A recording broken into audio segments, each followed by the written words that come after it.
Alright, for today's video ay gusto kong ipakita sa inyo ang hitsura ng Davao City, particular dito sa may Dakudao Loop.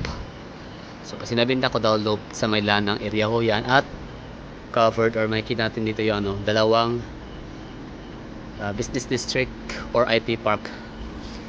So dito we are facing SM. Where are you? And SM lang ng Premier, Acacia Hotel, 5-star hotel if I'm not mistaken, Tibo Cure Hospital, tapos Jollibee. Ito SM lang ng Premier. Sa likod niyan ay merong mga BPO. So Davao Finance Center, may-ari siya ng sinalit yun Mega World and Davao Park District. Davao Park District by Mega World, 11 hectares. So iCore, VXI, and Teleperformance, Concentrix. Okay, so grabe yung Concentrix dito sa portion, sa area na to. Dito dalawa, no? Meron dito, tapos meron sa likuran natin. Kasi ito naman yung Lynn Residences and yan, bagong taxi sa Davao. So dito na portion, ito yung Lanang IT Park, Damosa Land. OP360 noon, ngayon ay iCore na. Concentrix ulit, dalawa BPO dyan, Concentrix and iCore. Nice one. Mamay Road. Dito naman na portion ay ganun pa rin, no? Dakudao pa rin, Dakudao Loop, Lanang District. So dito yung Davao Doctors House, Davao Lanang LPDH. Tayo nga natin ano yan, Lanang Premier Doctors Hospital. Ayan. And SM Lanang Premier. So from the word Premier, no? Primera klase.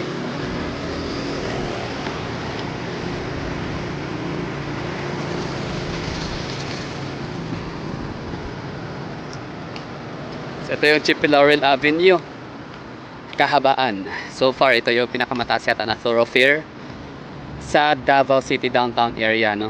Yung talagang traversing ang kalye na to dito within the area of business districts, commercials, mga ganyan. So, Primera, mga prime location talaga tong dinaanan nitong JP Laurel Avenue. So, paano nasabing prime location? Kasi nga mula doon sa pinakadulo madadaanan yung intersection, for example Ashwila Cove, tapos K7, anong establishment ba yun, basta Tasco Legal Hotel, Casino, Tasco Hotel, ano pa, basta marami, no, mga establishment. Tapos ito na nga, Lanang Business District, Damosa IT Park Lanang, marami, no, establishment. Tapos ito pa, SM Lanang Premier, Lanang Premier Doctors Hospital, Davao Park District by Mega World, Lane Residences Condominium, yan. Tapos IBEX, VXI, Concentrix, iCore, Acacia Hotel,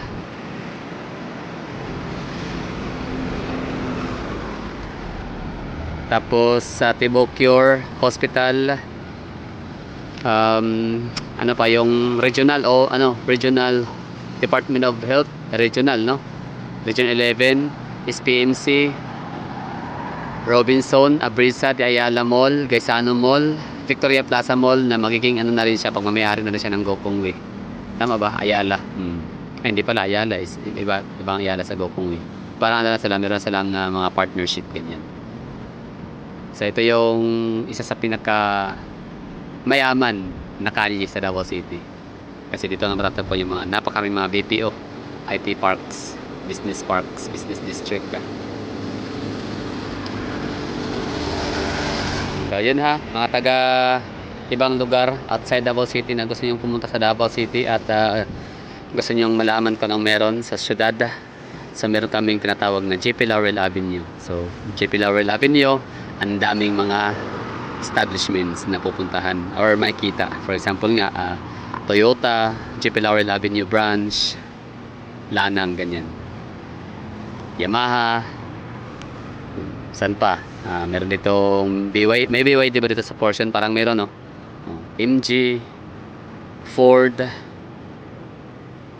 marami dito na may kitang mga establishments na just in case parating bumili ng mga bagay-bagay, mag-shopping, ganyan. So, huwag kayong magtaka kung bakit halos lahat na lang ng mga locations ay meron nakalagay na Lanang, GP Laurel Avenue, mga ganyan. Kasi ang haba, ang taas ng kanya na to. At ito naman yung dating Lanang Golf Club. Oh, Lanang Golf Club, like dito naglalaro, no, yung mga mahilig sa mga golf, no, ng mga celebrity, for example Richard Gomez. Pero kasi ang kaibigan dati maganda, si Exit maganda, Payong Girl, trabaho niya dito. So Payong Girl siya sa mga yun nga naglalaro, and mostly mga celebrity, mga mayaman, tapos politicians.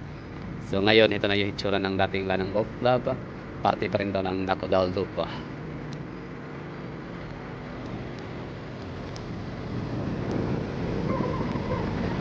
Damosa, Lanang brother. Iba yung Damosa dun sa natin kanina. Dako daw. Diba? Dating golf club, dating business district siya ngayon. Mas malaki ang kanyang naiambag sa GDP ng Davao. Siyempre, VXI, Concentrix, I-Core, yung tatlo na yan, no? Siya, nagpo-provide siya ng trabaho, nag-generate siya ng income sa mga Pilipino. Hindi lang taga Davao, hindi lang taga Mindanao, kundi buong Pilipinas na dito ma-assign, dito natatrabaho, dito sila sasahod, yung ganun, di ba? Isang galing. So, syempre, pag SM Lanang Premier, dyan talaga may kita. Or mga SM Premier, usually may kita mo talaga sa likod niyan ang mga Radisson Hotel, Park Inn by Radisson. So, ang Radisson Hotel, sila, no? Parang collaboration, joint venture, business partner ng SMDC company. Okay. So, ito yung lugar, ng dating Lanang Golf Club. So, yung Davao City, sa totoo lang, medyo madilim kami dito. Oo, no? Pansin nyo, team, ang syudad namin, hindi siya kagaya sa ibang mga lugar sa Pilipinas. Actually, dim naman talaga kahit saan pupuntahin. Palibasa kasi madaling araw na. Pero ibig ko sabihin, yung dinaanan natin, kita nyo naman siguro yon na medyo madilim nga talaga siya. Pero may mga naglalakad na talaga, mga babae pati, mga empleyado. Hindi sila takot na ma-hold up, hindi sila takot na ma-snatch or ma-pickpocketing or ganyan, robbery. Kasi hindi naman talaga yan masyadong nag-i-exist sa Davao City. Pero I'm not saying na wala, meron ha. Kaya pay attention pa rin tayo dito. May mga na talaga. Siyempre, maraming crisis, although di naman natin sinasabing yun ay rason, pero wala yun natin magagawa. May mga taong ginagawa dahilan yun, kaya sila nagnakaw. Yung mga congressman nga natin, di naman sila talaga naghihirap, pero ba't pa sila nagnanakaw ng bilyones? So parang ganun. Pero I'm not saying pero ganun talaga eh. Dapat kasi talaga ang natin, presidente, senators, congressmen, sila dapat yung role model, no, na huwag magnakaw, being honest, kumbaga di baling mahirap basta patas. Wala eh. Sasabihin ng mga mamamayang Pilipinong naghihirap din ay Pangulo ngayon nagnanakaw, pero iba, congressman ngayon nagnanakaw, governor ngayon magnanakaw, mayor ngayon nagnanakaw, kung pati nga senador nagnanakaw, sino pa tayo, diba? So ganun nagiging sistema, ginagaya-gaya. Anyway, so ito yung natin to. Pinapakita ko lang sa iyo yung lugar talaga ng Davao City, dito sa may Nakodal Loop, Lanang District, Davao City. Radisson Hotel, Radisson to is Cebu, tama. Ito yung bagong gawa ng Mega World SunTrust condominium.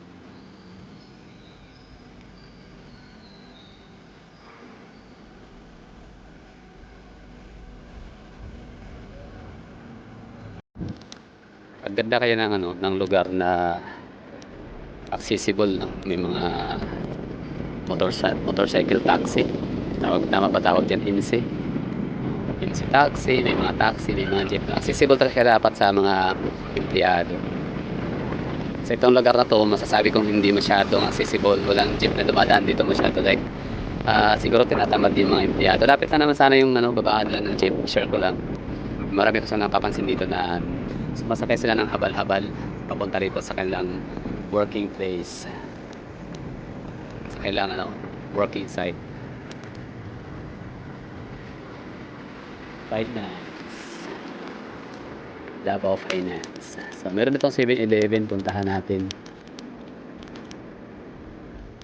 7-Eleven. Dito ako namimili kapag is oras na ng gabi.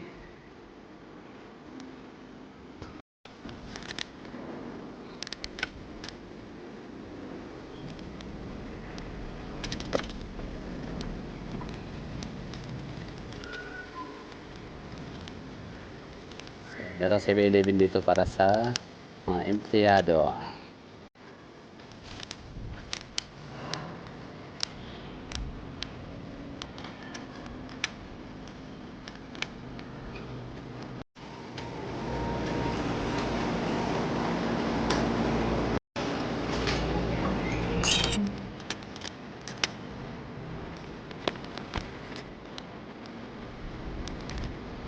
Okay, labas na tayo ng SM.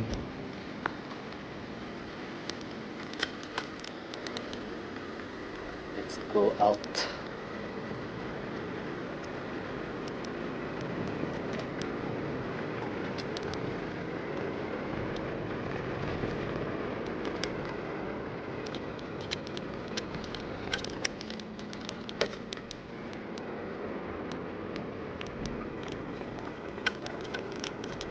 Oh, di ba? Dilim dito. Oh. Pero safe. Wala namang aswang dito, no?